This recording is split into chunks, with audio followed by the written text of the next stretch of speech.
இன்னைக்கு இந்தி திணிப்பு அடப்போங்கடா இந்தி திணிப்பு. திமுக தலைவரை கேக்குறாங்க, இந்தினா இப்ப திணிப்புனா இப்ப வருது, மோடியா திணிச்சாரு, அமித்ஷாவா பிஜேபி இப்பவா?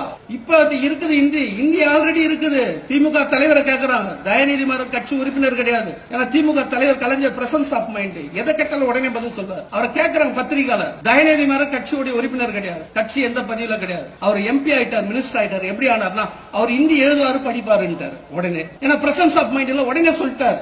அப்ப தயநிதி மாறன் படிக்கும் போது இந்தி இருக்குது தமிழ்நாட்டுல.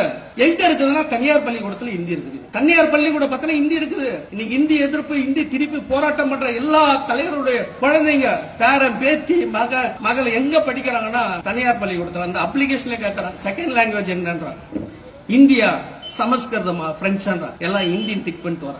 அப்ப தமிழ் தேசியவாதி இன்னைக்கு தமிழ்நாட்டுல இந்தி இருக்குது, தனியார் மையத்துல போய் போராட்டம் பண்ண சொல்லு, இந்தி திணிக்காத, இந்தி எதிர்க்க சொல்லு, பார்ப்போம். பண்ண முடியாது. ஏன்னா தனியார் மையம் பள்ளிக்கூடவே எல்லாம் அவங்களுக்கு தான். திமுக அரசு, அண்ணா திமுக அரசு தான் நீ பள்ளிக்கூடம், இந்த எஜுகேஷன் இன்ஸ்டியூட் அவங்க தான் வச்சுன்னு இருக்கிறாங்க.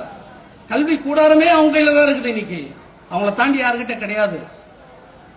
அப்ப எங்க படிக்க கூடாதுன்னு பாத்தீங்கன்னா இந்தி திணிக்க எங்க கூடாதுன்னா அரசாங்க பள்ளிக்கூடம் பத்தியா, இங்க இந்தி திணிக்க கூடாது, இந்தி வரக்கூடாது. அப்ப அரசாங்க பள்ளிக்கூடத்துல யார் படிக்கிறார்? ஏழை குழந்தைங்க தான் படிக்கக்கூடாது. ஏழை குழந்தைங்க தான் அரசாங்க பள்ளிக்கூடத்துல படிக்குது. அப்ப இங்க மட்டும் எதிர்க்கிறாங்க.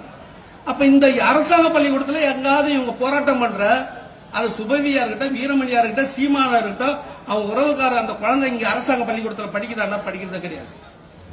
எல்லாம் தனியார் பள்ளிக்கூடம். அப்ப அரசாங்க பள்ளிக்கூடத்துல ஏழை குழந்தைங்க ஒரு மொழியை கத்துக்கூடாது. அவ்வளவுதான் அவங்க நோக்கம். RSS நோக்கம் உண்மைதான்.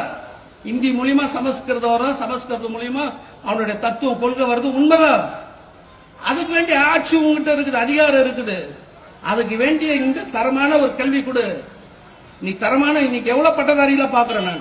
அரசாங்க பள்ளிக்கூடம் படிச்சுட்டு, அரசாங்க கல்லூரியில படிச்சுட்டு, ML முடிச்சுக்கிறான், BCom முடிச்சுக்கிறான், MCom முடிச்சுக்கிறான், MA படிச்சுக்கிறான். ஆங்கிலம் பேசுனா தடுமாறும், ஆங்கிலம் பேசுறது தடுமாறும். ஒருத்தன் இருந்தா முட்டாளின் இல்ல, பார்க்க பரவல எல்லாரும் அப்படிதான் இருக்கிறான்.